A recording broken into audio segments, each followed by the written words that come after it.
किया जा रहा है, वीरों को नमन किया जा रहा है। हिमाचल प्रदेश में भी ये कार्यक्रम आयोजित किया जा रहा है और हिमाचल प्रदेश से भी कई वीर रहे हैं जिन्होंने देश में महत्वपूर्ण भूमिका निभाई है। मेरी माटी मेरा देश ये एक अनूठा अभियान है। 15 अगस्त 2023 को श्रद्धेय प्रधानमंत्री श्री नरेंद्र भाई मोदी जी के आह्वान के ऊपर ये अभियान शुरू हुआ है। मेरा मानना है कि ये अभियान नहीं है, ये राष्ट्र निर्माण की भूमिका में अहम कदम है। और ऐसा नहीं है कि आज ये मेरी माटी मेरा देश अभियान या भारत माता का वंदन या वीरों का अभिनंदन या फिर जिन्होंने राष्ट्र की रक्षा के लिए अपना जीवन होम किया उनके प्रति श्रद्धा सुमन अर्पित करना ये कभी पहली बार हो रहा है, ऐसा नहीं। परंतु आज जब हम अमृत काल का महोत्सव पूरे देश में मना रहे हैं और आज़ादी को 75 वर्ष हो गए हैं, अब हम एक अगले पायदान के ऊपर जाते हुए विश्व की महाशक्ति बनना चाहते हैं और भारत माता के खोए हुए गौरव को पुनर्स्थापित करना चाहते हैं। ऐसे समय के ऊपर मेरी माटी मेरा देश ये अभियान अत्यंत सार्थक और नितांत आवश्यक प्रतीत होता है। आज देश के प्रत्येक गांव में जाना, हर एक घर में जाना, भारत माता की जय का उद्घोष करते हुए एक चुटकी मिट्टी को लेना, ये बहुत महत्वपूर्ण है। वो चुटकी मिट्टी एक कलश में आएगी, वो कलश पूरे गांव में घूमता हुआ ब्लॉक पर जाएगा, जिला में जाएगा, प्रदेश में जाएगा और पूरे देश से एकत्र होकर के देश की राजधानी दिल्ली में जाएगा, जहां अमृत वन का निर्माण।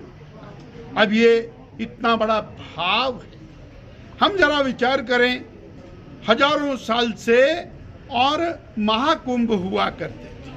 12 साल के बाद महाकुंभ आएगा, लाखों लाखों लोग हिमालय से लेकर के कन्याकुमारी तक अपने अपने स्थानों से निकल करके और वहां पहुंचना, जाकर के देशभक्ति के विषयों के ऊपर चर्चा करना और विसर्जित होकर के पूरे देश में जाके संदेश लेकर के जाना, ये क्रम आज ये माटी को एकत्र करते हुए अमृत वन का निर्माण वो दिल्ली में हो। वो हजारों लाखों वीर जिन्होंने देश की आज़ादी के लिए अपना सर्वस्व होम किया, उनको गांव-गांव में स्मरण करना, वो सीमाओं की रक्षा के ऊपर अपना बलिदान देने वाले हमारे महान बलिदानी सैनिक, उनके प्रति श्रद्धा सुमन अर्पित करना, उनके शिला फलकम जगह जगह गांव में लगाना, तिरंगे के साथ उनको सलामी देना और मिट्टी वहां से लेकर के भारत माता का अभिनंदन करना, ये आज राष्ट्र भक्ति का ज्वार भाटा पूरे देश के अंदर खड़ा उसकी प्रक्रिया है। साथियों, 5 प्रकार के प्रण इसमें लिए जा रहे हैं। अभी हम अंदर जाएंगे, आप उसको नोट करें। वो 5 प्रण नए राष्ट्र के निर्माण के लिए हम लोग कर्तव्य प्राणता के साथ आगे बढ़ेंगे। हम अपनी संस्कृति, अपनी विरासत के ऊपर सम्मान, उसकी पुनर्स्थापना करें। ये मेरा देश एक था, एक है, एक रहेगा, ये प्रण हम वहां से लेंगे। इस प्रकार मेरी सहभागिता इस राष्ट्र के निर्माण में क्या होगी, ये प्रण लेते हुए हम राष्ट्र निर्माण की भूमिका के अंदर लगेंगे। आज जहां देश भर में करोड़ों लोग इस माटी का पूजन करते हुए माटी का वंदन कर रहे हैं, वहीं हिमाचल में भी और 15 अगस्त से शुरू हुआ अभियान आज हमने इसका श्री गणेश शिमला जिला से किया और इसके बाद हमारे कार्यकर्ता घर घर में जाएंगे, समाज को और झकझोर करके जगाते हुए भारत की माटी को और नमन करते हुए पंच प्रण लेते हुए और आगे बढ़ेंगे। इतना संदेश आज के दिन मुझे देना। सर, वहीं पर पूरे देश भर में वन नेशन वन इलेक्शन को लेकर चल रहा है, तो कांग्रेस ने इस पर कहा है कि भाजपा का ये एक और जुमला है। हार को देखते हुए भाजपा घबरा गई है। कांग्रेस पार्टी को हर चीज जुमला नजर आती है।